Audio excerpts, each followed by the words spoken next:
का जिक्र है कि तुर्की में एक अमीर आदमी रहा करता था जिसकी एक खूबसूरत बेटी थी। उसका नाम महसन था,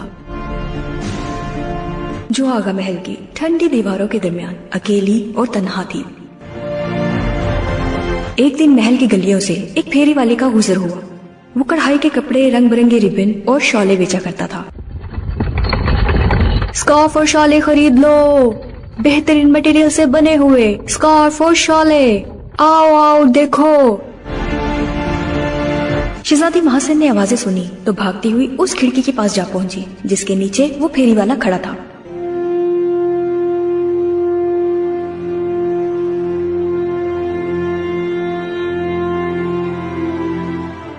मुझे भी तो दिखाओ, क्या है तुम्हारे थैले में? शहजादी महसन ने जल्दी जल्दी से बोला, जिस पर फेरी वाले ने पलटकर खिड़की की जानिब देखा तो शहजादी की खूबसूरती देखकर दंग रह गया, जबकि शहजादी भी उस नौजवान को देखकर कश्मकश में मुब्तला हो गई। लड़के ने शहजादी को लाल रंग का रिबन दिया, जिसे लेकर शहजादी अपने कमरे की जानिब भाग गई। यूं लगता था कि महसन को उस फेरी वाले से मोहब्बत हो गई, लेकिन वो नहीं चाहती थी कि इस बात की खबर उसके संग दिल बाप को हो, क्योंकि अगर उसको पता चल जाता तो वो महसन को महल में कैद कर देता। शहजादी उदास रहने लगी। उसका बाप हर वक्त उसे कड़े पहरों में रखता था। एक दिन शहजादी ने तय किया कि वो अपने महबूब से मिलने जरूर जाएगी, और यूं वो अपने बाप से छुपकर अपने महबूब से मिलने उसके गांव चली गई। और कई दिन तक वो दोनों यूं ही छुप छुप कर मिलते रहे।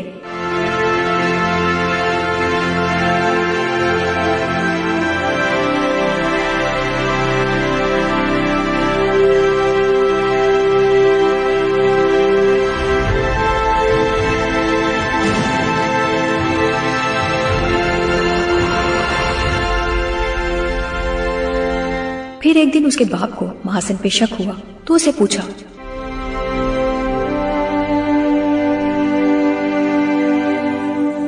क्या बात है, आजकल तुम बदली बदली सी लग रही हो?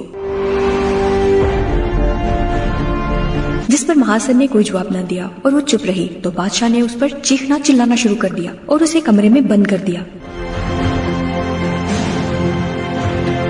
अब तुम अपने कमरे में हमेशा के लिए कैद रहोगी, सुना तुमने, हमेशा के लिए।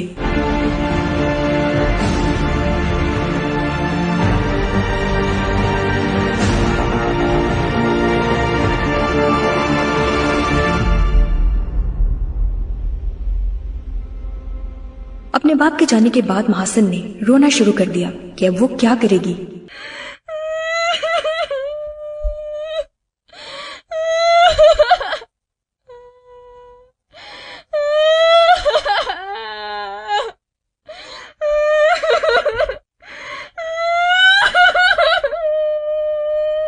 रोज और शब ऐसे ही कैद में गुजरते चले गए,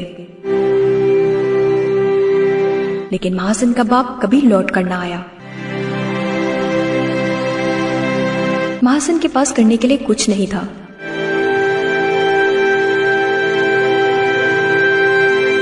सिवाय उन कबूतरों के जो कहीं से उड़कर उसकी खिड़की में आन बैठते थे।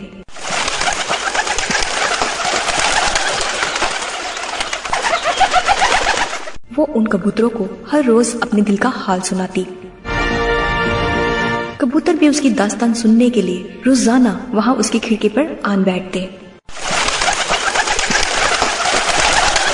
फिर जब एक दिन महसन कबूतरों को अपनी दास्तान सुना रही थी तो उसने महसूस किया कि उसके पर निकल आए हैं।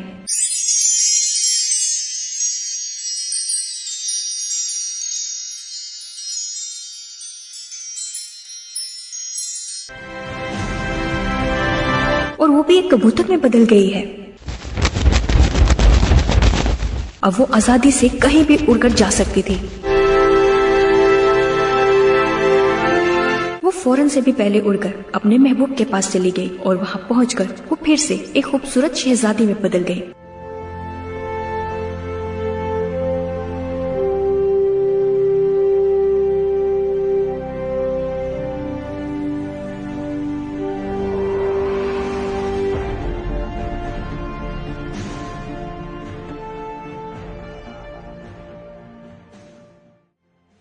रोज कबूतर बनकर महल से निकल जाती और अपने महबूब से मिलकर शाम को महल वापस लौट आती।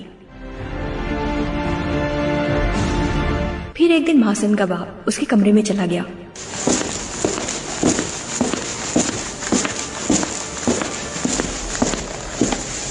और क्या देखता है कि कमरा खाली पड़ा है। वो परेशान हो जाता है क्योंकि शहजादी के वहां से भागने की कोई जगह नहीं थी।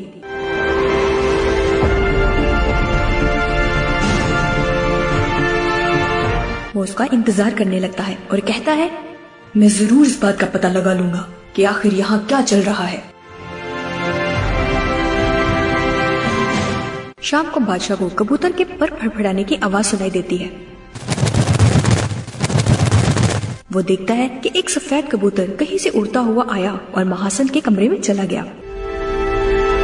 फिर एक तेज सी रोशनी चमकती है जिस पर वो भागता हुआ महासन के कमरे में जाता है।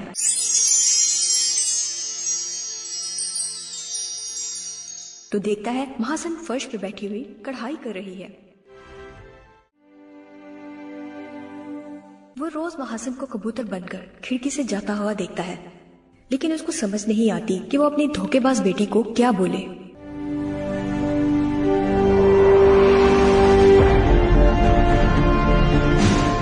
फिर वो अपनी बेटी को मारने का इरादा कर लेता है और उसके कमरे में ताक लगाकर बैठ जाता है।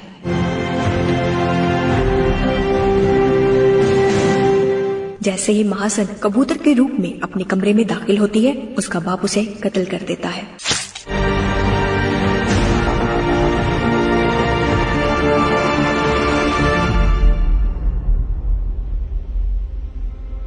जब कबूतरों को इस बात की खबर होती है तो वो जोक डर जोक महल की जानिब चले आते हैं।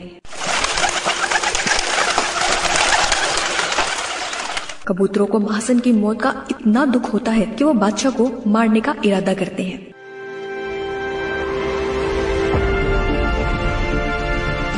और कहीं से जहरीले दाने लाकर उसके खाने में डाल देते हैं।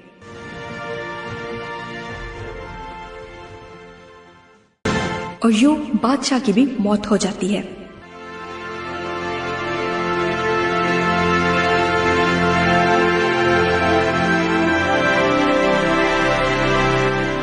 तब से लेकर आज तक आगा महल कबूतर महल कहलाया जाने लगा है, जहाँ के कबूतर हर वक्त शहजादी की मौत पर नौहा कना नजर आते हैं।